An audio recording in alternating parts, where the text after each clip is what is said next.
Anda kembali di Breaking News pemirsa bersama saya Syafaati Suryo dan masih bersama kami ada Pak Teguh Reza Syah, pengamat hubungan internasional dan juga politisi Partai Golkar Mas Dev Laksono. Mas Dev, sebelum meninggalkan dialog pada sore hari ini, nanti malam susunan kabinet akan diumumkan oleh Pak Prabowo. Apa harapan Anda dari kabinet Prabowo Gibran yang akan diumumkan malam nanti? Ya, saya yakin kabinet yang akan diumumkan ini adalah kabinet yang walaupun diisi dengan kader-kader dari parpol, tapi akan mereka semua adalah profesional yang benar-benar memahami, mengetahui dan bisa bekerja sesuai dengan ritmenya presiden. Presiden Prabowo ini kita lihat, kita harus akuin bahwa beliau ini sangat fokus, sangat serius menangani segala macam isu yang ada di tangannya, ada yang di hadapannya. Dan mereka-mereka itu yang ditempatkan di masing-masing pos, mereka itu harus langsung bekerja dengan kapasitas maksimal untuk menghasilkan kinerja yang optimal, agar semua target dan juga konsep yang Pak Prabowo inginkan itu benar-benar terpenuhi dan terlaksanakan dengan baik. Gitu. Baik. Terima kasih Mas Dev Laksono, politisi Partai Golkar, telah bergabung bersama kami di Breaking News. Salam sehat selalu dan selamat beraktivitas kembali, Mas Dev. Baik, Pak Teguh, malam nanti Kabinet Prabowo Gibran akan segera diumumkan dan dilantik esok hari. Meskipun jumlahnya ini dapat dikatakan sangat gemuk begitu ya, jumlahnya lebih banyak dari kabinet sebelumnya. Kalau menurut Anda bagaimana Pak Teguh, apakah akan efektif untuk mewujudkan visi misi dan juga program-program dari Pak Prabowo dan juga Gibran Rakabuming Raka? Kalau saya mencoba mengikuti cara berpikirnya Pak Prabowo kan, itu kan visi harus jelas, misi harus jelas, tujuan jelas, sesuai dengan perkembangan terkini di level dalam negeri, regional dan internasional. Nah, untuk itu perlu pengambilan keputusan yang cepat, tepat, terarah, terukur kan. Dan untuk itu saya bisa mengerti mengapa beliau secara prerogatif memilih orang-orang tertentu untuk jabatan tertentu. Karena kementerian tersebut ada yang dipecah, ada Menko yang baru, kemudian tapi yang nama lama dari Menko tersebut menjadi kementerian atau menjadi Menko yang lain kan. Harapan saya adalah terus terang sangat sulit membangun suatu orkestra. Karena saya perhatikan kombinasinya beragam sekali. Ada kalangan pendidikan, kalangan agamawan, kalangan bisnis, kalangan karir, dan kalangan parpol, kemudian kalangan yang beliau tunjuk karena kapasitasnya. Terus terang untuk menyusun itu diperlukan seorang konduktor yang luar biasa. Dan untuk itu tentunya mereka hendaknya berpikir bahwa ini untuk Indonesia. Ini loyalitas saya kepada parpol, loyalitas saya kepada apalagi kepada kelompok bisnis, loyalitasnya kepada kesetiaan kelompok, itu berakhir setelah saya menyatakan kesetiaan kepada negara. Ini persis statementnya Kennedy itu. Betul. Dan untuk itu Pak Prabowo dalam satu pidatonya tadi pagi mengatakan kan, kita bekerja untuk rakyat. Jadi bekal-bekal pengalaman kepartaian, ke latar belakang bisnis itu adalah referensi. Tapi mereka sekali mereka memimpin, itu mereka loyalitasnya untuk negara. Jadi kan Pak Prabowo mengatakan saya akan merangkul semua. Dan untuk itu saya sangat berharap kabinet ini bisa bekerja, kalau Jepang nyebutnya kaizen ya, naik bertahap gitu ya. Dan mengevaluasi diri secara teratur dan di bawah kepemimpinan Pak Prabowo. Dan untuk itu tidak ada lagi waktu untuk belajar, tidak ada lagi waktu untuk coba-coba. Tantangan sudah di depan mata dan saya pikir tidak mustahil beliau akan memberikan key performance indicator itu dalam waktu hitungannya minggu barangkali. Bahwa dalam latar belakang beliau kan militer kan, militer itu terbiasa berpikir terstruktur, taat hukum, tegas, kemudian bisa diuji kapanpun suatu progres kan, dan juga banyak simulasi. Dan untuk itu banyak simulasi, banyak geladi. Ini pengalaman kalau beliau sebagai pimpinan ya. Dan tentunya tidak mustahil pengalaman militer yang bagus tersebut, yang ideal tersebut diterapkan dalam dunia sipil. Dan tentunya dalam prosesnya terjadi change management kan. Dan untuk itu diperlukan menteri yang benar-benar mengerti Pak Prabowo. Dan untuk itu saya sangat berharap semua kementerian tersebut dapat bekerja dengan benar, tepat guna, tepat waktu, dan juga konsisten dengan arahan yang Pak Prabowo sudah berikan. Baik Pak Teguh, sebelum kita melanjutkan perbincangan mengenai Kabinet Prabowo Gibran, kita akan lihat terlebih dahulu situasi terkini di Solo, Jawa Tengah, yang merupakan kampung halaman dari Presiden ke-7 Republik Indonesia, Joko Widodo. Baik, Pak Teguh, sebelumnya Pak Prabowo sudah menyebutkan bahwa Indonesia ini adalah negara yang besar sehingga membutuhkan kabinet yang besar. Nah, kalau kita bandingkan dengan negara-negara lainnya, terutama negara-negara maju atau negara berkembang, jumlah kementeriannya yang ada juga yang jauh lebih sedikit ternyata, Pak Teguh. Nah, untuk Indonesia sendiri, apakah memang betul membutuhkan kabinet yang gemuk begitu? Gemuk itu kan penamaan kan, secara kuantitatif ya. Tapi tentunya untuk suatu negara yang besar ini, kita nggak bisa nyebutnya gemuk ataupun kurus. Tapi hendaknya itu ideal sesuai dengan tantangan saat ini. Jadi tidak mustahil kementerian-kementerian tersebut memang diharuskan bekerja dengan sangat spesifik. Misalnya bekerja sesuai dengan standar Sustainable Development Goals, ada penamaan yang khusus. Kemudian diperlukan kementerian yang dipecah karena beban kerjanya sangat berat, itu mungkin. Dan juga dalam penentuan kementerian dan juga orang-orangnya, itu saya harus akui di semua negara demokrasi itu ada proses konsultasi kan. Konsultasi di mana memilih orang itu kan harus sesuai dengan tipe dengan idealisme. Kemudian misalnya itu teori itu mengatakan itu akseptabilitas, kapabilitas, profesionalitas. Kemudian juga ada faktor-faktor lain misalnya keterhubungan dengan wilayah-wilayah tertentu di Indonesia. Jadi dapat dimengerti kenapa semua itu harus diwadahi kan. Yang mungkin perlu beliau jelaskan kepada Indonesia bahwa apa logika atau apakah visibility study-nya itu seperti apa gitu. Baik Pak Teguh, kita tahan dulu, kita lihat kembali situasi terkini di Istana Merdeka Jakarta. Ini hadir lagi tamu negara yang datang ke Istana Merdeka. Ini tampaknya dari negara Korea Selatan ya, Pak Teguh? Baik. Kita dengan Korea Selatan ini bersahabat lama dan dalam. Dan termasuk tidak punya masalah dengan Korsel. Misalnya investasi Korsel di Indonesia terus meningkat. Dan kita juga perhatikan Korsel itu kalau investasi di Indonesia itu hanya membawa staff levelnya level manajemen. Tidak membawa level pekerja. Karena level pekerjanya udah dilatih oleh mereka di Indonesia. Oh, jadi asli dari warga negara Indonesia ya? Ya, dan mereka itu namanya foreign direct investment ya, berdasarkan penelitian yang mendalam, melibatkan stakeholders di Indonesia. Jadi saya perhatikan kita nggak punya masalah berhubungan sama Korsel. Sama sekali nggak ada. Jarang sekali kita mendengar kasus pelanggaran HAM, kasus gaji tidak dibayar, kemudian ada bentrok demo di perusahaan-perusahaan Korsel, kita nggak dengar.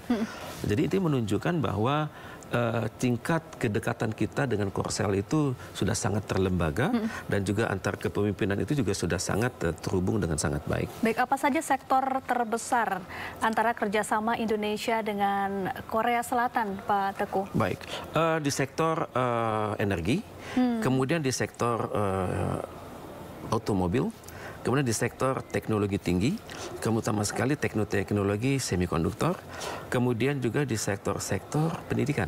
Dan juga dia banyak memberikan bantuan kepada Indonesia, entah itu lewat jalur bilateral ataupun juga lewat jalur lain namanya KASI, Korea ASEAN Strategic Initiative. Jadi kita harus akui di masa lalu karena kita punya banyak masalah hukum di luar negeri, ada perusahaan-perusahaan besar Korsel yang hengkang dari Indonesia ke wilayah misalnya Vietnam gitu kan. Dan sekarang tampaknya dengan membaiknya sistem hukum Indonesia, semakin stabilnya Indonesia, maka akan banyak perusahaan-perusahaan Korsel yang masuk ke Indonesia.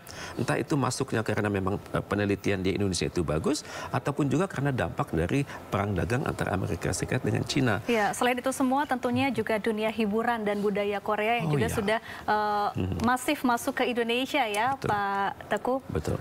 Dan saya perhatikan masyarakat kita itu gandrung dengan pop culture-nya Korea Selatan, tapi harapan saya janganlah kita gandrung sama budaya asing, tapi melupakan budaya kita sendiri yang juga sebenarnya agung gitu. Cuman harus dipoles. Kita belajar dari Korsel deh, bagaimana caranya menjadikan budaya nasional itu semakin dikenal di dalam dan di luar negeri. Nah, itu juga PR dari pemerintah Indonesia untuk bisa agar membuat khususnya generasi muda bisa lebih mengenali dan juga mencintai budayanya sendiri ya. Jadi tidak melulu mengadopsi budaya luar seperti dari Korea Selatan. Itu tampaknya sulit atau tidak sih Pak Teguh?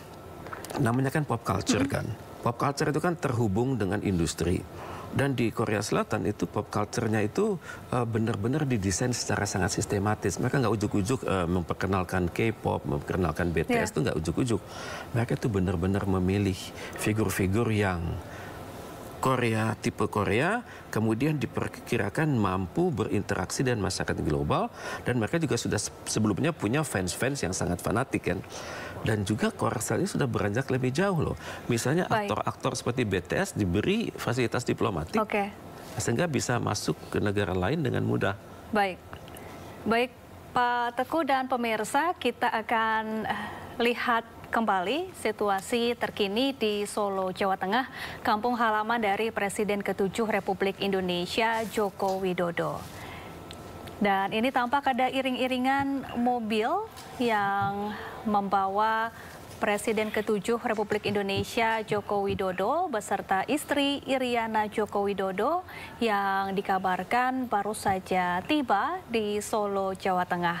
Sementara itu ribuan warga Solo sejak sore tadi sudah berkumpul di sepanjang jalan-jalan protokol di Solo, Jawa Tengah untuk menyambut kedatangan Joko Widodo dan Iriana Joko Widodo. Warga setempat tampak antusias menyambut kedatangan Presiden ke-7 Joko Widodo dan istri Iriana Joko Widodo sambil kemudian mengucapkan terima kasih atas tugas yang telah diemban selama 10 tahun terakhir sebagai Presiden ke-7 Republik Indonesia. Sebelumnya pemirsa, Presiden Joko Widodo dan Iriana Jokowi terbang dari Bandara Halim Perdana Kusuma, Jakarta Timur, diantar langsung oleh Presiden ke-8 Republik Indonesia Prabowo Subianto beserta sejumlah Menteri Kabinet Indonesia Maju. Nah Pak Teguh, ini kita flashback sedikit terkait kepemimpinan Pak Joko Widodo selama 10 tahun ke belakang. Terutama ini terkait tentunya mengenai hubungan internasional antara Indonesia dengan berbagai negara di dunia. Kalau dari pengamatan Pak Teguh, apa saja nih yang sudah berhasil dilakukan oleh Presiden Jokowi? Pertama saat terjadinya COVID ya, itu dunia itu terkejut. Kemudian masyarakat berpikir apakah ini kiamat ya? Karena selama seminggu pertama itu jumlah korban itu berjatuhan dan fasilitas rumah sakit, fasilitas klinik di dunia itu nggak cukup. Tapi di sinilah saya melihat ketokohannya. Tentunya ketokohan ini didukung juga oleh pemerintahan yang solid yang sudah beliau bangun kan. Jadi semua energi nasional itu terfokus kepada penyelesaian COVID. Dan pada saat yang sama lembaga-lembaga negara itu berhubungan bukan hanya dengan negara tertentu yang bisa diperkirakan membantu kita, tapi juga berhubungan dengan industri-industri farmakologi, industri-industri kesehatan ada di negara tersebut. Dan kemudian juga berhubungan dengan media massa negara tersebut, sehingga tidak ada penolakan saat kita melakukan pembelian dalam jumlah yang besar-besaran. Dan pada saat yang sama, itu juga terjadi sinergi antara Bio Farma Indonesia dan juga industri kesehatan yang ada di dalam negeri dengan mitra-mitra mereka di luar negeri.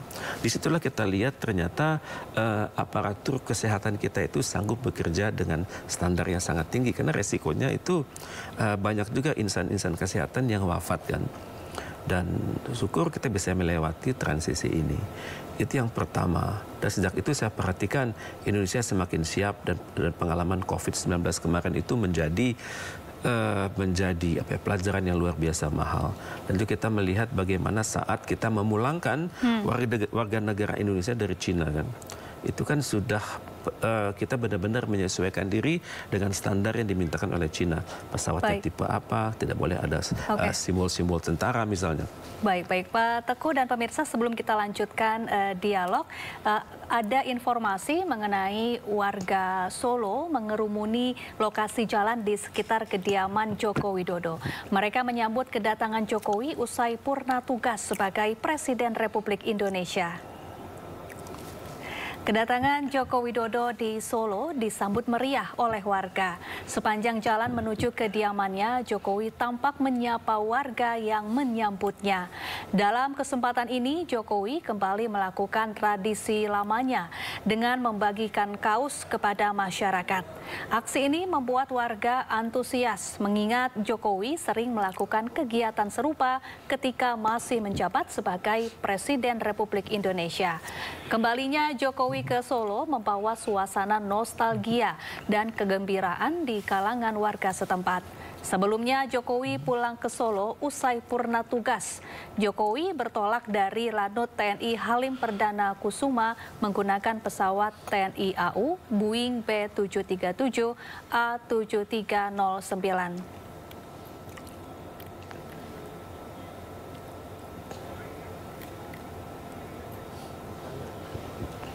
Ya pemirsa, Ketua Umum Pro Jokowi Budi Ari mengungkap pengumuman Menteri Kabinet Pemerintahan Presiden dan Wakil Presiden Prabowo Subianto Gibran Rakabuming Raka bakal segera diumumkan.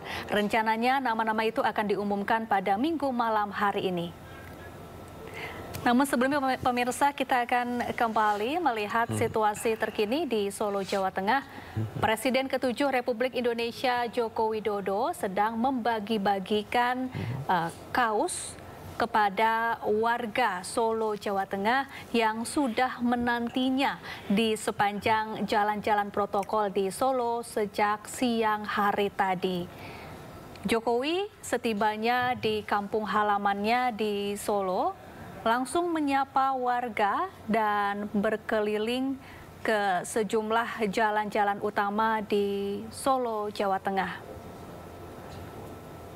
Warga setempat tampak antusias menyambut kedatangan Presiden ke-7 Republik Indonesia Joko Widodo.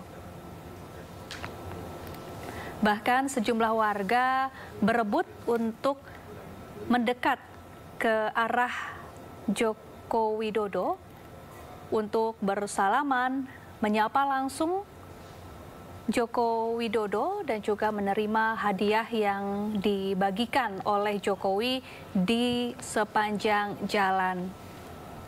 Jokowi tampak berdiri di atas sebuah kendaraan dengan pengawalan ketat sambil menyapa, menyalami sejumlah warga dan juga membagi-bagikan hadiah di sepanjang jalan di Solo, Jawa Tengah.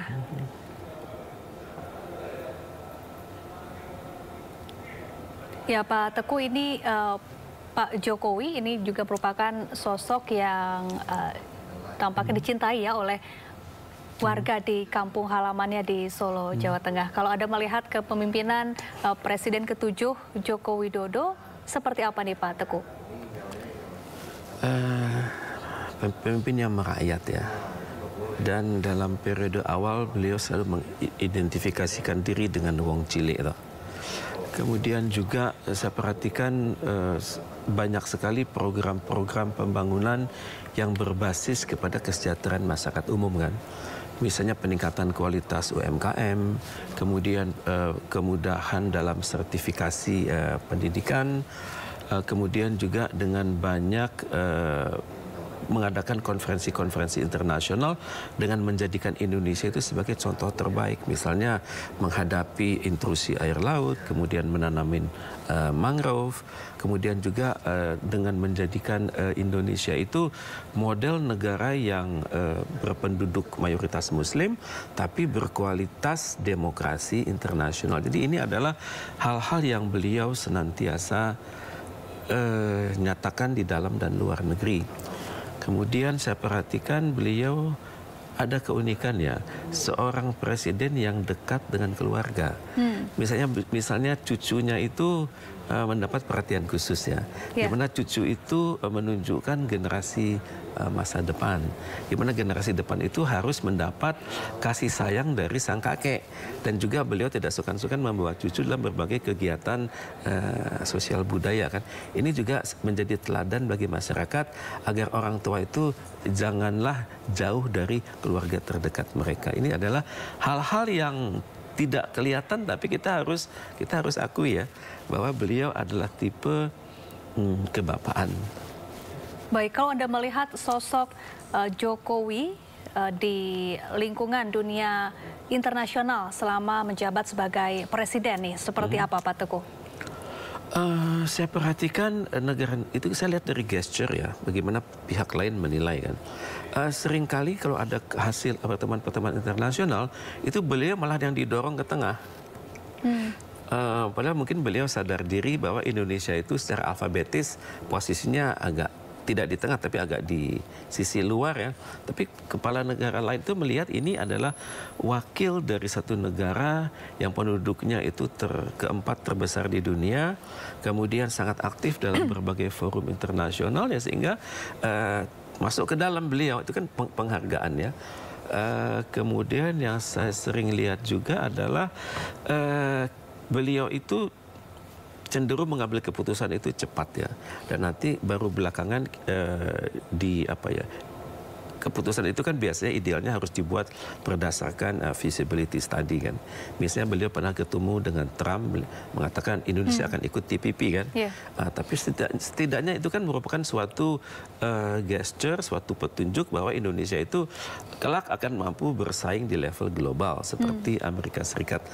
Tapi itu kan saya tidak melihat feasibility study-nya, tapi bagaimanapun juga itu membangun optimisme bagi masyarakat bahwa, dan ini dilanjutkan oleh Pak Prabowo kan, yang demikian yakin bahwa Indonesia itu bisa maju, tapi dengan catatan kita jangan terpukau dengan hasil-hasil makro, jangan terpukau dengan angka-angka yang dibuat oleh berbagai forum internasional, tapi hendaknya melihat komponen-komponen yang langsung berhubungan dengan hajat hidup masyarakat.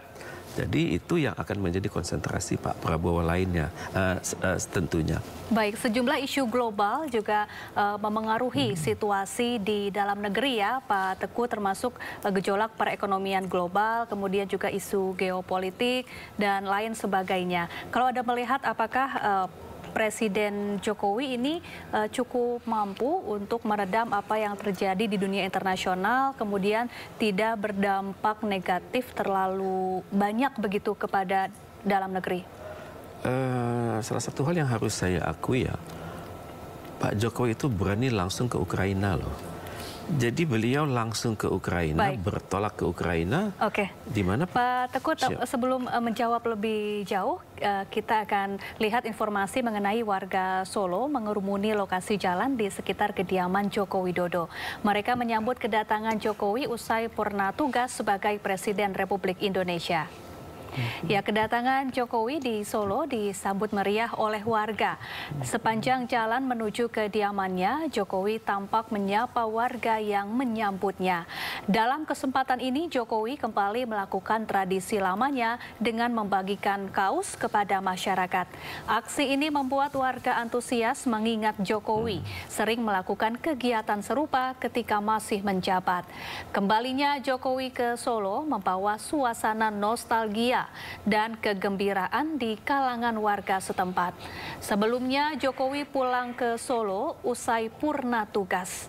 Jokowi bertolak dari Lanut TNI Halim Perdana Kusuma menggunakan pesawat TNI AU Boeing B737 A7309.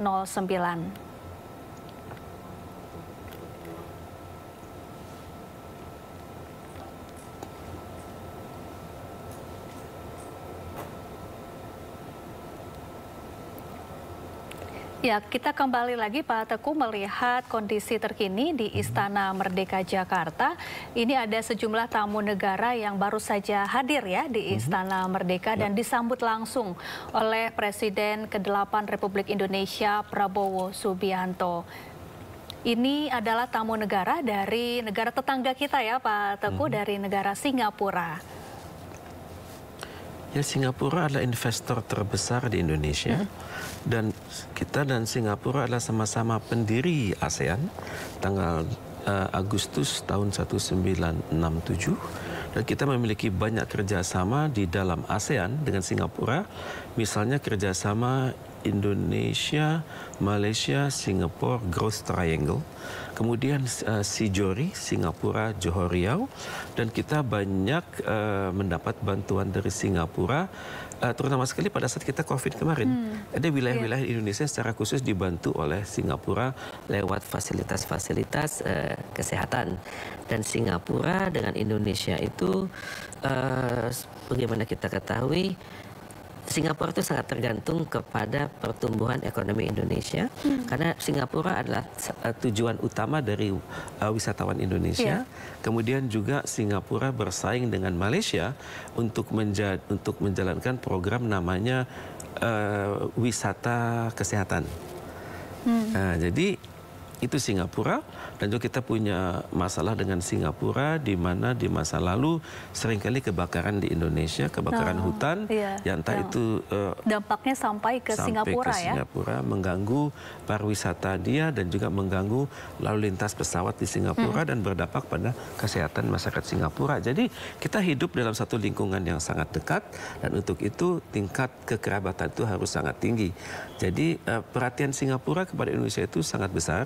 Memang saya perhatikan mereka selalu hadir kalau ada pergantian kepemimpinan, dan pernah pada saat tahun 1996 itu saat Ibu Tien Soeharto meninggal, itu secara berbarengan itu pada hari yang sama itu datang Perdana Menteri Singapura dan datang juga Presiden Singapura. Ini menunjukkan kedekatan kita. Kita lihat bendera dia kan, ada merah putih juga di situ kan. Baik. Ya. Baik Pak Teguh, ini seru sekali perbincangan kita sore hari ini membahas masa depan hubungan luar negeri pemerintahan Prabowo Subianto 5 tahun ke depan. Kita berharap semoga Pak Prabowo dan Gibran Rakabuming Raka bisa betul-betul mewujudkan Indonesia menjadi lebih maju lagi. Amin. Ya Pak Teguh. Terima kasih Pak Teguh Reza Shah sudah bergabung bersama kami di Breaking News Indo News TV. Terima kasih Pak Teguh, salam sehat selalu. Terima kasih. Sampai jumpa kembali. Baik, pemirsa, kita ke informasi selanjutnya. Ketua Umum Pro Jokowi Budi Ari mengungkap pengumuman Menteri Kabinet Pemerintahan Presiden Wakil Presiden Prabowo Subianto Gibran Rakabuming Raka bakal segera diumumkan. Rencananya nama-nama itu akan diumumkan pada Minggu malam hari ini. Bukan hanya menteri, posisi wakil menteri juga akan diumumkan pada waktu yang sama. Jokowi, selamat bekerja Pak Prabowo Gibran, semoga Indonesia ke depan makin maju ya. Pak, sedikit Pak, nanti ada terima tamu negara dulu ya? Iya. Untuk pengumuman menteri malam nanti katanya rencananya nanti malam, hari Seninnya pelantikan ya. Udah tunggu aja. Menteri dan Wamen, Pak. Menteri dan Wamen. Iya, iya. Menteri dan Wamen. Nanti bisik-bisik aja, bisik-bisik. Lanjutkan Kominfo Pak. Jadi apa sih Pak? Enggak Pak. Makasih Pak. Udahlah, tunggu aja. Makasih Pak. Perempuan Pak? Enggak lah. Ya. Pemirsa, kita simak kembali situasi terkini di Istana Merdeka Jakarta. Sejumlah tamu negara masih terus berdatangan ke Istana Merdeka untuk bertemu langsung dengan Presiden terpilih yang baru saja dilantik, yaitu Prabowo Subianto. Para tamu negara ini merupakan kepala negara atau pimpinan dari negara-negara dunia yang datang langsung untuk memberikan ucapan selamat atas pelantikan Prabowo Subianto dan Gibran Rakabuming Raka sebagai Presiden dan Wakil Presiden Republik Indonesia yang baru. Saat ini Prabowo Subianto dan sejumlah tamu negara masih berada di ruang tamu istana, berbincang hangat bersama para tamu negara dengan suasana hangat dan santai. Selanjutnya pemirsa, setelah menerima tamu negara, Presiden Prabowo Subianto dan para tamu negara serta sejumlah tokoh bangsa akan menjalani gala dinner atau makan malam bersama. Dan nantinya pemirsa, rencananya usai jamuan terhadap tamu-tamu negara di Istana Merdeka, malam hari ini Presiden Prabowo Subianto dan Wakil Presiden Gibran Rakabuming Raka akan langsung mengumumkan susunan kabinetnya yang akan membantunya menjalani pemerintahan selama 5 tahun ke depan.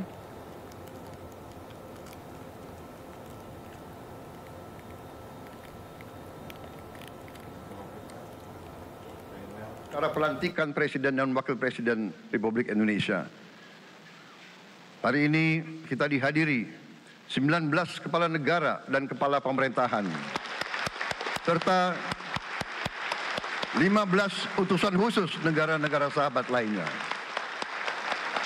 Tokoh-tokoh dari negara sahabat ini terbang dari tempat yang jauh di tengah kesibukan mereka, di tengah banyak masalah yang dihadapi. Mereka datang ke sini untuk menghormati bangsa dan rakyat Indonesia. Dan karena itu, atas nama seluruh bangsa dan rakyat Indonesia, saya ucapkan penghargaan terima kasih yang setinggi-tingginya kepada semua kepala pemerintah, kepala negara, dan perwakilan negara-negara sahabat yang hadir di sini. Saya, Prabowo Subianto, dan Saudara Gibran Rakabuming Raka telah mengucapkan sumpah untuk mempertahankan undang-undang dasar kita, untuk menjalankan semua undang-undang dan peraturan yang berlaku, untuk berbakti kepada negara dan bangsa. Sumpah tersebut akan kami jalankan dengan sebaik-baiknya. Dengan penuh rasa tanggung jawab dan dengan semua kekuatan yang ada pada jiwa dan raga kami. Kami akan menjalankan kepemimpinan pemerintah Republik Indonesia, kepemimpinan negara dan bangsa Indonesia dengan tulus, dengan mengutamakan kepentingan seluruh rakyat Indonesia, termasuk mereka-mereka yang tidak memilih kami. Kami akan mengutamakan kepentingan bangsa Indonesia, kepentingan rakyat Indonesia di atas segala kepentingan, di atas segala golongan, apalagi kepentingan pribadi kami.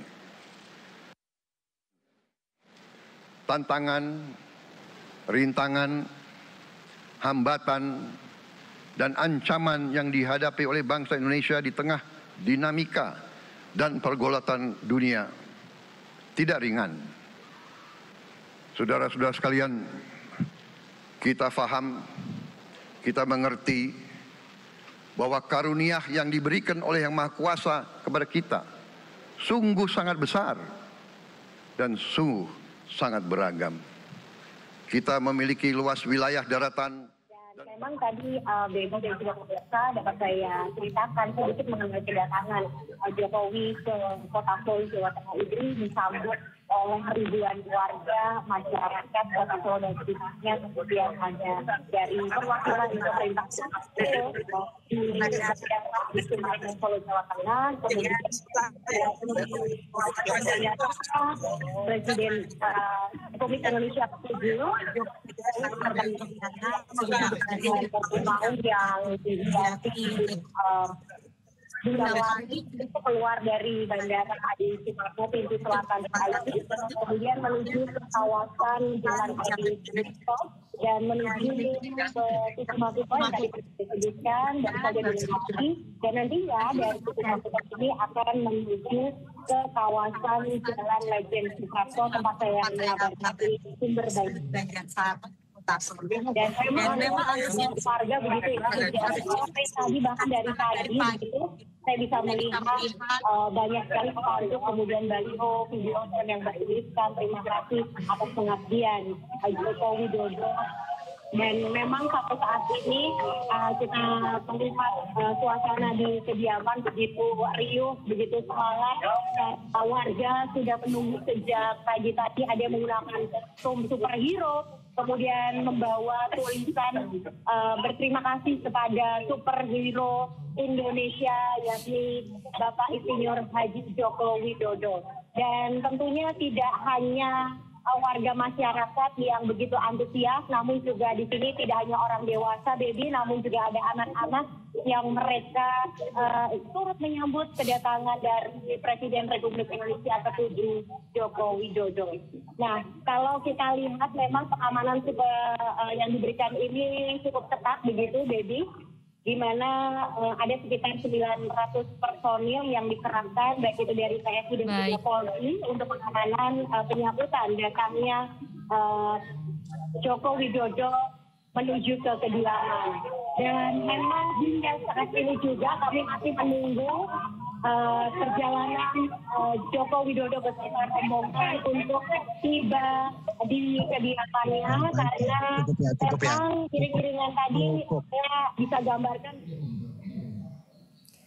Baik, terima kasih Adisa Rizky atas laporan Anda melaporkan langsung dari kediaman Joko Widodo di Solo, Jawa Tengah. Selamat bertugas kembali.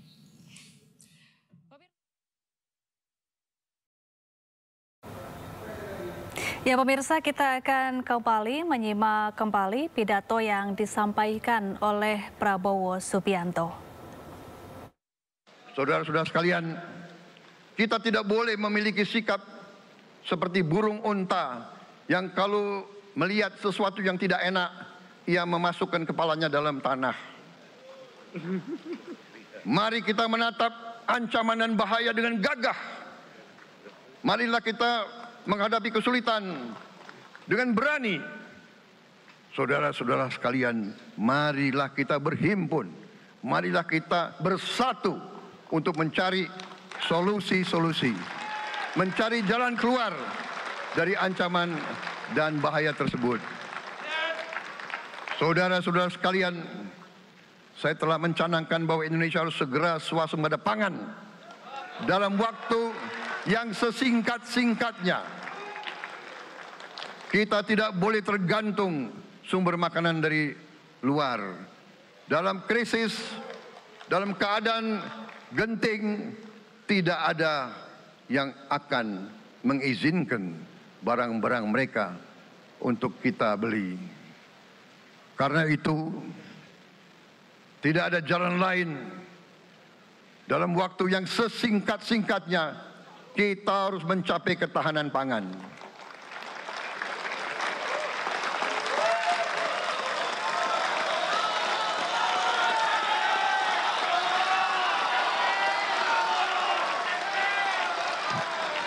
Kita harus mampu memproduksi dan memenuhi kebutuhan pangan seluruh rakyat Indonesia.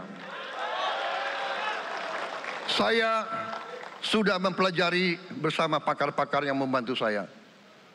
Saya yakin paling lambat 4-5 tahun kita akan swasembada pangan.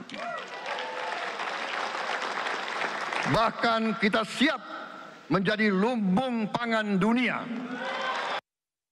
Kepada rakyat kita yang masih dalam keadaan susah, harus kita yakin subsidi-subsidi itu sampai kepada mereka yang butuhkan. Kita harus berani meneliti, dan kalau perlu kita robah subsidi itu harus kepada langsung keluarga-keluarga yang membutuhkan itu. Dengan teknologi digital kita akan mampu sampai subsidi itu sampai ke setiap keluarga yang membutuhkan. Tidak boleh aliran-aliran bantuan itu tidak sampai ke mereka yang butuh itu.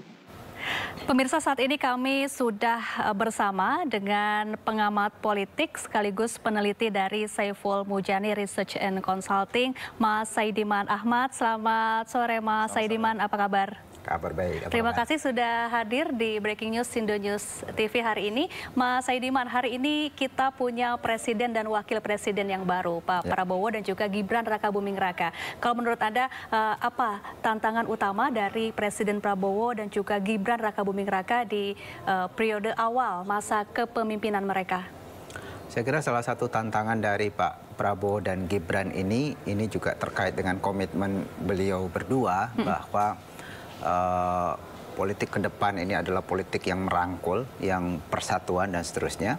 Dan wujudnya di dalam kabinet ini kalau kita lihat nama-nama yang muncul atau orang-orang yang dipanggil ke Kartanegara itu kan banyak sekali jumlahnya gitu ya.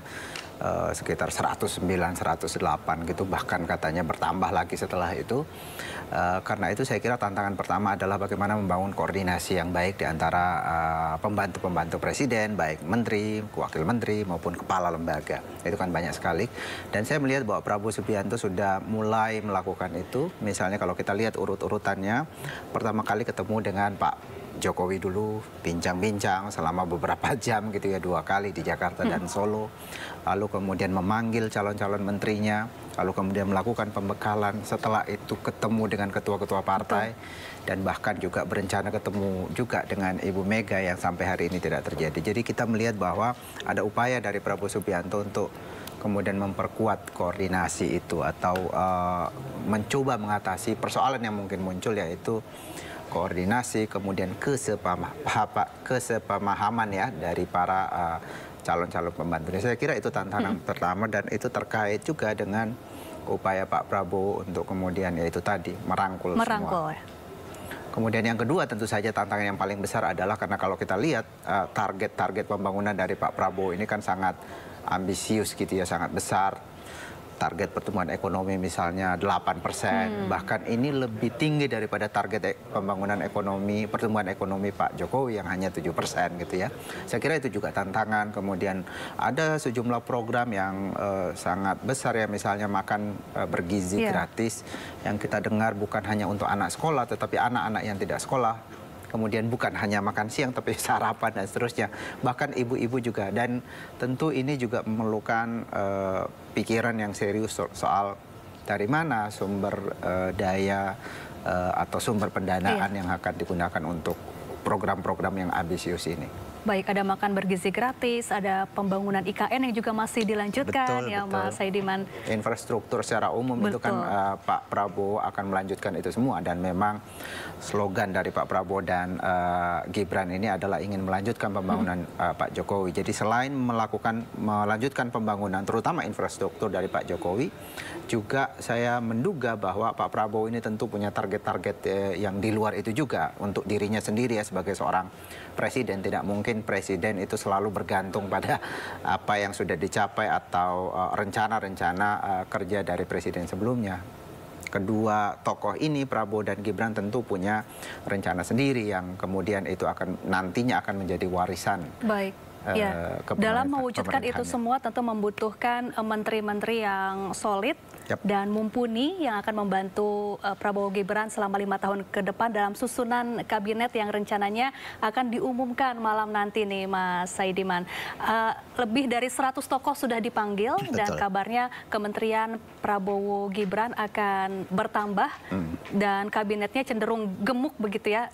Tanggapan Anda nih Mas Saidiman, tapi sebelum dijawab kita akan lihat terlebih dahulu situasi terkini di Istana Merdeka Jakarta, di mana tamu-tamu negara terus berdatangan dan disambut langsung oleh Presiden ke-8 Republik Indonesia Prabowo Subianto.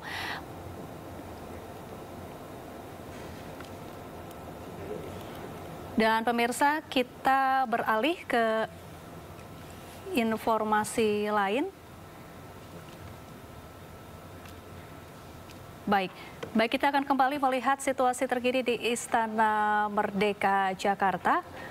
Tamu-tamu negara yang hadir ini, pemirsa, merupakan kepala negara atau pimpinan negara-negara dunia yang datang langsung untuk mengucapkan selamat atas pelantikan Presiden ke-8 Republik Indonesia Prabowo Subianto.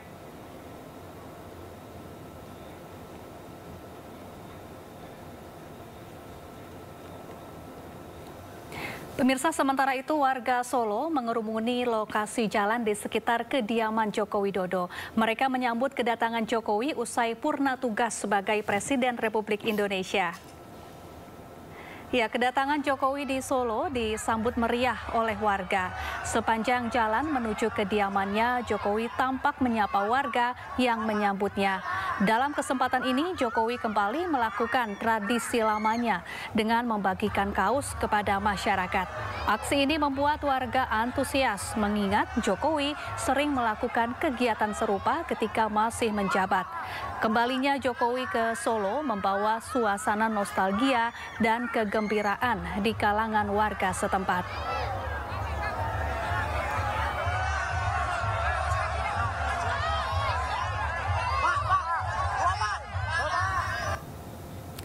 Sebelumnya Jokowi pulang ke Solo usai purna tugas. Jokowi bertolak dari Lanut TNI Halim Perdana Kusuma menggunakan pesawat TNI AU Boeing B737 A7309.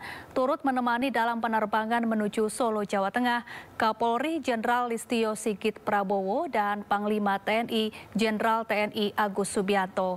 Tiba di Bandara Adi Sumarmo Solo, Jokowi disambut sejumlah pejabat daerah.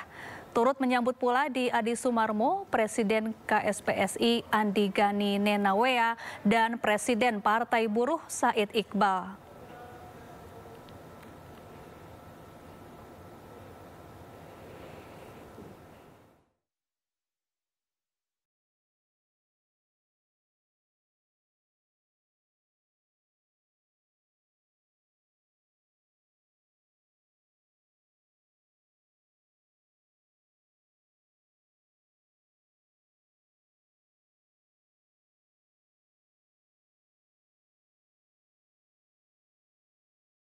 Saudara, hari ini kita mendapat kehormatan yang sangat besar pada acara pelantikan Presiden dan Wakil Presiden Republik Indonesia.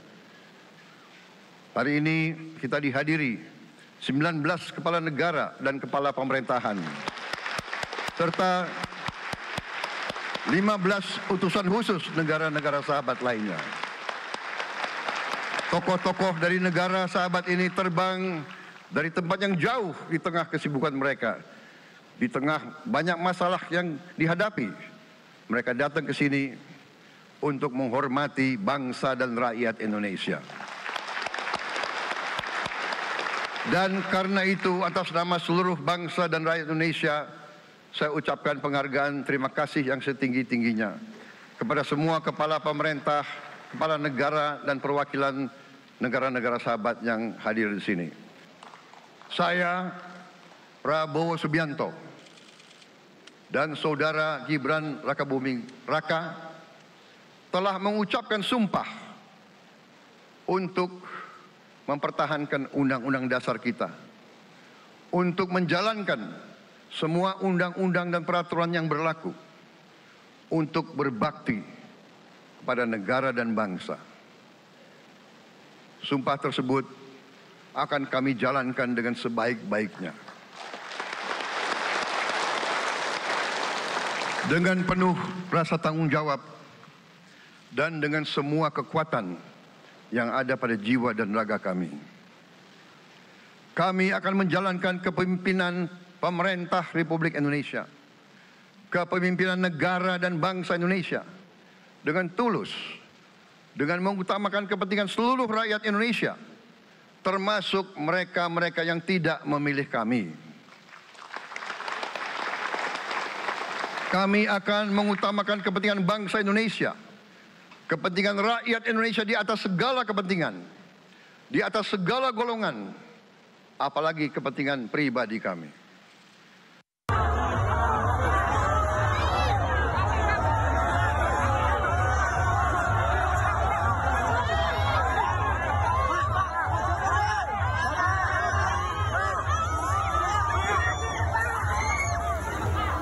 Pemirsa, warga Solo mengerumuni lokasi jalan di sekitar kediaman Joko Widodo. Mereka menyambut kedatangan Jokowi usai purna tugas sebagai Presiden Republik Indonesia. Kedatangan Jokowi di Solo disambut meriah oleh warga. Sepanjang jalan menuju kediamannya, Jokowi tampak menyapa warga yang menyambutnya.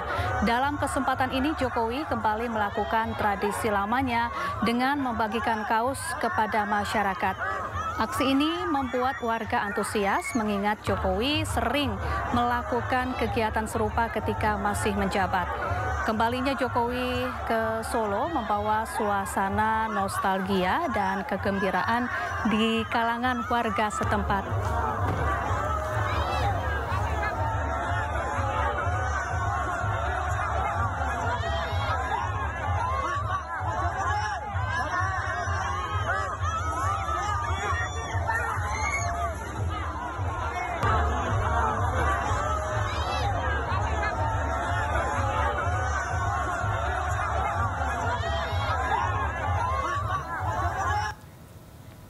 Ya, sebelumnya Jokowi pulang ke Solo usai purna tugas. Jokowi bertolak dari Lanut TNI Halim Perdana Kusuma menggunakan pesawat TNI AU Boeing B737A7309. Turut menemani dalam penerbangan menuju Solo, Jawa Tengah ada Kapolri Jenderal Listio Sigit Prabowo dan Panglima TNI Jenderal TNI Agus Subianto. Tiba di Bandara Adi Sumarmo Solo, Jokowi disambut sejumlah pejabat daerah. Turut menyambut pula di Adi Sumarmo Presiden KSPSI Andi Gani Nenawea dan Presiden Partai Buruh Said Iqbal.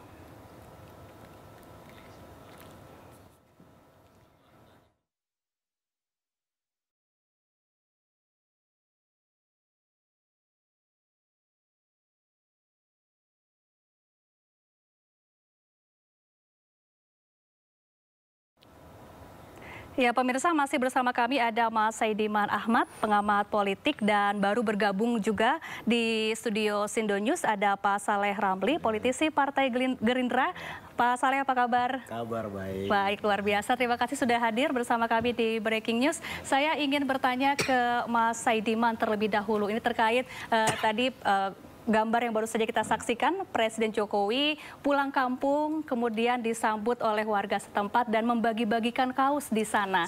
Ini tanggapan Anda seperti apa? Seperti biasa ya, membagi-bagikan kaos. Ya, saya kira ini agak menarik dari Presiden Jokowi ini ya. Kalau kita lihat dari mantan-mantan presiden sebelumnya kan mereka setelah purna tugas itu ya masih beredar di seputar Jakarta gitu ya. Soeharto dulu di Cendana, kemudian Megawati di Teuku Umar, SBY di Cikeas, kemudian Gus Dur di Ciganjur dan seterusnya. Jadi masih di seputar pusat kekuasaan di Indonesia ini, sehingga koordinasi dengan para elit di nasional itu masih terjadi dengan cukup intens gitu ya. Itu tetap menjadi pusat-pusat perhatian publik. Tetapi Pak Jokowi ini membangun tradisi baru ini, saya kira ini baru juga. Dia kembali ke Solo yang kalau kita lihat agak jauh nih dari Jakarta. Saya tidak tahu apakah ini ada maksud tertentu di balik ini, tapi saya menduga ada juga ya.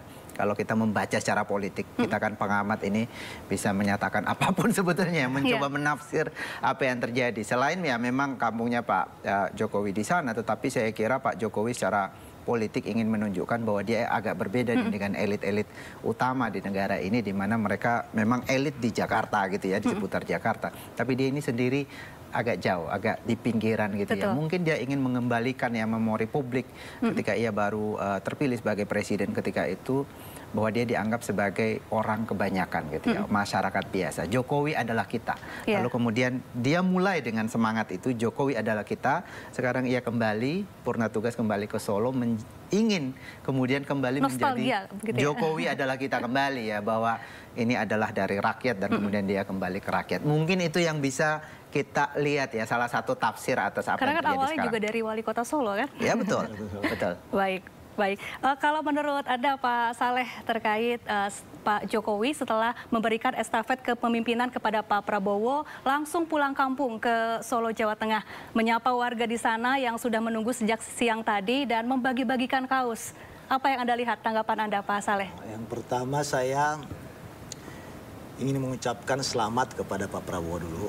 Baik. Atas dilantiknya beliau sebagai Presiden Republik Indonesia dan Pak Gibran Rakabuming Raka sebagai Wakil Presiden Republik Indonesia yang ke-8. Dan juga terima kasih pada Pak Jokowi Widodo sebagai Presiden yang ke-7 yang telah mengantarkan kita dalam proses suksesi kepemimpinan ini dengan aman, damai, dan alhamdulillah Indonesia sampai hari ini kita lihat sesuai yang kita inginkan bersama. Indonesia tetap damai dan masyarakatnya tetap bergembira. Kalau soal Pak Jokowi kembali ke Solo, saya kira sejak awal, sejak jauh hari kita tahu bahwa Pak Jokowi sering mengatakan bahwa ketika beliau selesai dari tugas beliau sebagai presiden, beliau akan menginap di Solo. Ini menurut kami beliau memang satu ingin menunjukkan bahwa setelah beliau tidak lagi menjadi presiden, beliau akan menetap di Solo. Kalaupun nanti ada kesibukan-kesibukan beliau di Jakarta sebagai mantan presiden, pastilah beliau pasti punya tugas-tugas besar di dalam mengawal. Beliau pasti akan tetap mengawal, tetap akan melihat, memberi masukan-masukan yang konstruktif kepada presiden yang hari ini jika diminta maupun tidak diminta pasti beliau akan tetap berdiskusi dengan Pak Prabowo. Saya kira kembalinya beliau di Solo ini kita akan melihat bahwa beliau kembali ke rakyat, beliau kembali ke habitat beliau sebagai warga Solo yang baik. Jadi Anda lihat transisi antara Presiden Jokowi dengan Presiden Prabowo sudah berjalan dengan mulus ya, Pak Saleh? Sangat mulus, dan saya kira begini, kita melihat dari transisi-transisi kepemimpinan Indonesia sejak zaman Soekarno.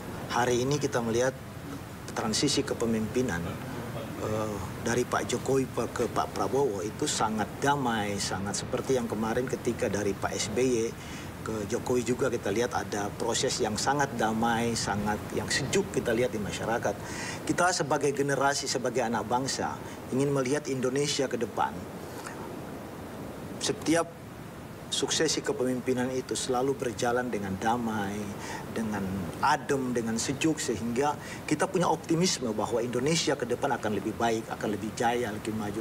Kita tidak ingin seperti yang sering kita lihat di dunia-dunia lain bahwa setiap ada tahapan atau proses suksesi kepemimpinan itu selalu dihadapkan pada keributan-keributan, ada berbagai macam kerusuhan. Kita tidak ingin seperti itu. Sebagai anak bangsa, kita khususnya di Gerindra itu selalu Pak Prabowo menginginkan bahwa setiap kita harus mencintai bangsa ini, harus menyayangi bangsa ini, bahwa tugas atau jabatan kita itu hanya alat untuk kita mencapai cita-cita kita sebagai berbangsa dan bernegara gitu. Baik, baik. Mas Saidiman, ini malam nanti Presiden Prabowo Subianto akan segera mengumumkan susunan kabinetnya yang akan membantunya selama 5 tahun ke depan, yang mana ini jumlah kabinetnya akan jauh lebih gemuk dibandingkan kabinet era Pak Jokowi. Kalau menurut Anda, apakah jumlah kabinet yang banyak ini akan cukup efektif? Seperti apa prospeknya, Mas Saidiman?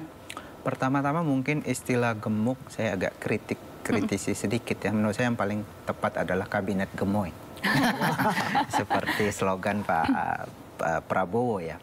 Jadi memang kalau kita bandingkan dengan periode-periode sebelumnya, memang ini saya kira yang paling besar ya. Kita dulu pernah ya Orde Lama kabinet 100 ya. Tetapi setelah reformasi jumlah kabinet itu berkisar 34, paling banyak 35. Bahkan di era Mega itu menteri-menterinya hanya 30 gitu ya. Sehingga dengan banyaknya kemungkinan ya kursi kabinet ini atau kursi menteri ini menimbulkan kekhawatiran ya bagi sejumlah pihak, termasuk saya, soal efektivitas ya kinerja ke depan. Karena kita tahu ini hukum biasa gitu ya, kalau terlalu gemuk, organisasi terlalu besar, ini tentu ada persoalan koordinasi.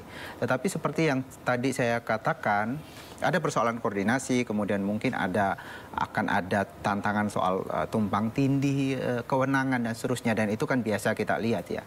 Cuman seperti yang saya katakan tadi, saya melihat Pak Prabowo sadar soal ini dan kita lihat beberapa hari ini berusaha ya, saya melihat berusaha untuk mengatasi persoalan ini.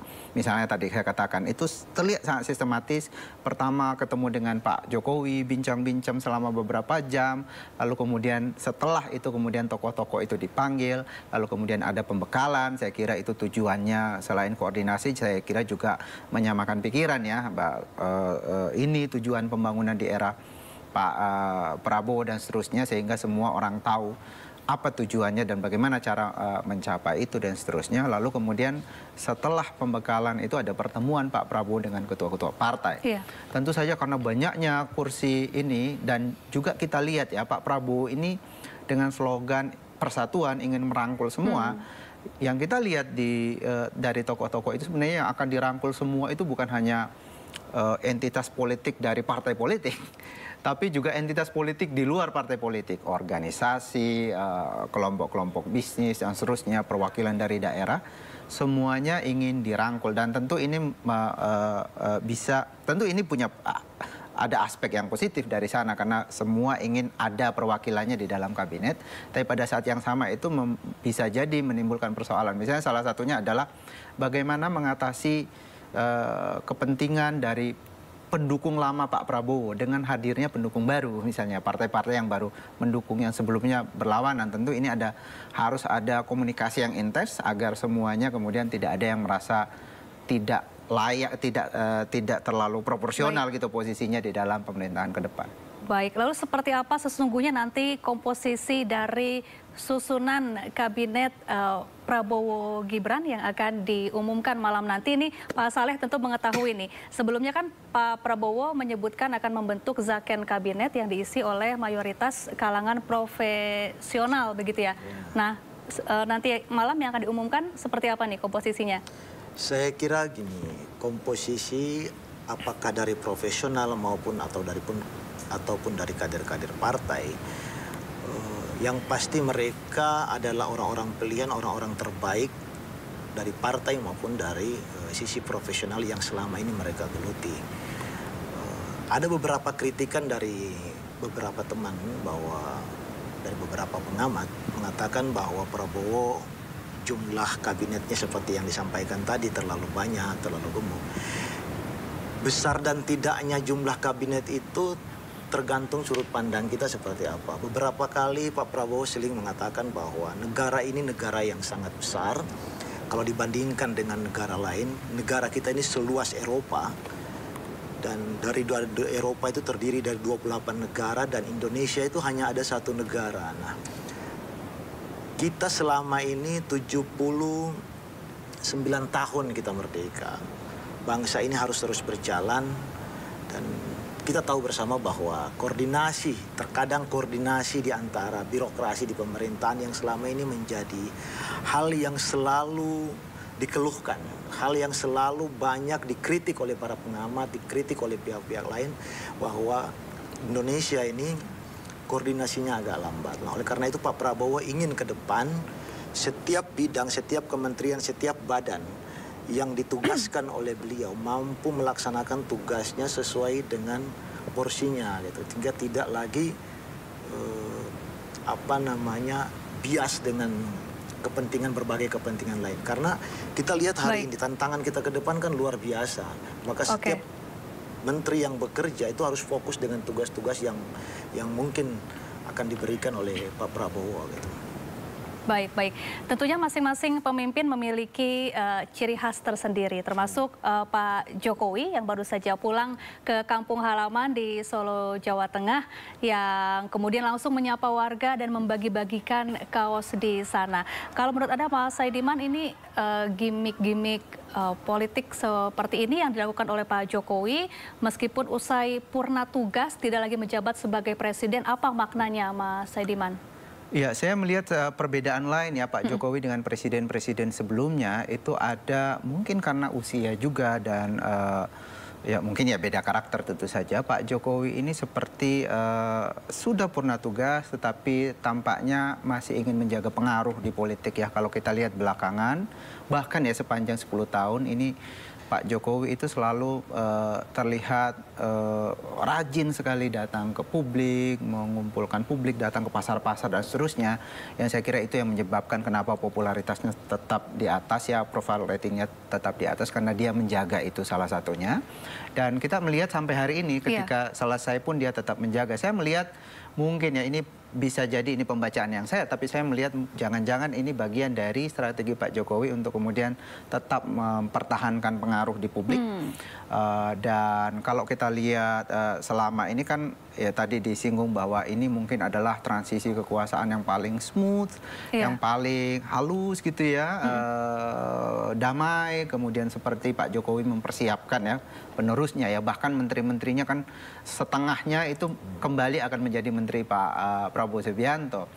Ya itu betul, itu berbeda dengan sebelumnya. Tapi jangan lupa kita juga perlu melihat konteks yang juga berbeda. Sebelum-sebelumnya kubu yang datang baru, misalnya Pak Jokowi dari Pak SBY ketika itu kan datang dari koalisi politik atau kelompok politik yang berbeda. Atau peralihan dari Megawati ke SBY itu bahkan berhadap-hadapan gitu ya. Jadi memang ada konteks yang berbeda ketika itu. Nah sekarang Pak Jokowi kan benar-benar mendukung Pak Prabowo dan Gibran, apalagi Gibran adalah anaknya sendiri. Tentu ini memang kesinambungan dari kelompok politik yang sama gitu ya, karena itu dan wajar. Mas Saidiman ini bahkan Pak Jokowi meskipun sudah purna tugas sampai ditemani langsung oleh Panglima TNI dan juga Kapolri satu pesawat menuju ke Solo, Jawa Tengah. Apa maknanya nih? Ya saya kira itu penghormatan yang saya kira ya patut kita apresiasi juga ya, bahwa aparat keamanan juga politisi-politisi bahkan Prabowo sendiri kan mengantar sampai ke Bandara Halim ya, itu memang fenomena politik yang patut diapresiasi.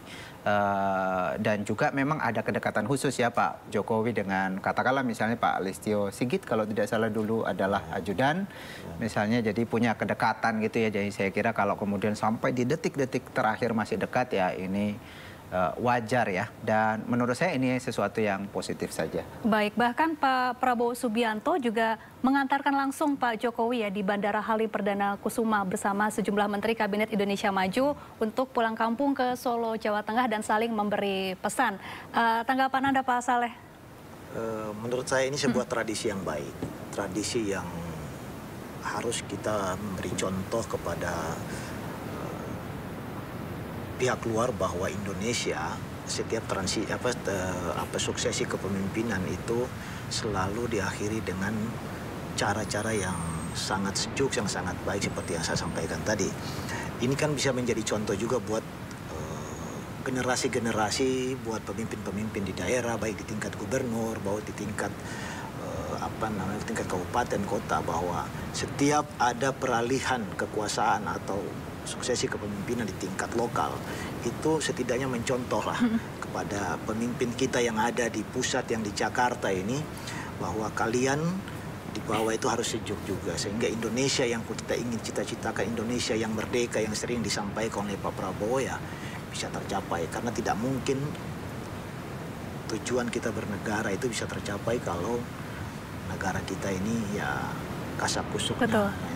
Karena itu saya kira pesan apa yang disampaikan oleh Pak Prabowo ini sebenarnya ingin menunjukkan keteladanan pada kita sebagai bangsa, sebagai pemimpin. Mereka adalah dua pemimpin yang besar, pemimpin yang kita cintai bersama, pemimpin yang lahir dari rakyat. Beliau berdua ingin memberikan contoh kepada bangsa ini bahwa suksesi kepemimpinan itu tidak berarti kita harus gontok-gontokan, kita tidak harus saling cekcok, tidak harus saling saling marah sana marah sini, kita biasa-biasa. Itu hal yang biasa dalam proses peralihan kepemimpinan. Baik, Mas Saidiman, ini artinya transisi pemerintahan dari Pak Jokowi ke Pak Prabowo ini berjalan sangat mulus ya, bahkan saling mendukung begitu, Mas Saidiman.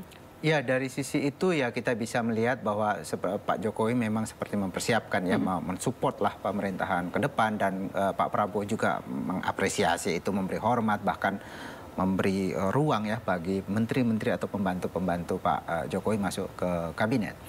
Tetapi apakah ini sepenuhnya positif atau tidak ada persoalan, tentu saja kita bisa melihat dari dua sisi juga ya. Misalnya apa yang dilakukan oleh Pak Jokowi dengan seperti melakukan intervensi ya, dari kita bisa melihat juga dari sisi itu. Saya kira ini mungkin aspek ekses negatif yang kita bisa cermati juga, sehingga bahkan Prabowo Subianto bisa saja kita lihat bahwa Prabowo Subianto tidak cukup independen misalnya dalam menentukan komposisi kabinetnya, sehingga bahkan ya 16 atau 17 ya menteri-menteri sebelumnya itu benar-benar berasal dari Pak Jokowi. Tetapi kita berharap ke depan, saya kira seiring dengan waktu Pak Prabowo bisa relatif menjadi lebih independen, punya target-target sendiri yang kemudian tidak terlalu di bawah bayang-bayang Pak Jokowi. Nah, saya khawatir kalau kemudian Pak Prabowo ini benar-benar selalu di bawah bayang-bayang Pak Jokowi, ini kemudian bisa melunturkan ya harapan publik bahwa Pak Prabowo itu sebagai punya background tentara itu bisa lebih tegas gitu ya, bisa lebih firm menentukan sendiri secara independen apa yang terbaik untuk masa depan bangsa Indonesia. Tentu saja yang lain-lain dimintai nasihat atau pertimbangan, tetapi perlu seorang pemimpin itu ketegasan ya, dan ini harapan publik. Kita juga berharap pada Pak Prabowo itu akan terjadi ke depan. Baik. Apakah Pak Prabowo juga cukup banyak menerima pesan dan masukan dari Pak Jokowi sebelum bertugas? Kita bahas nanti usai jeda. Mas Saidiman, Pak Saleh dan pemirsa jangan kemana-mana, kita akan kembali usai jeda. Tetaplah bersama kami.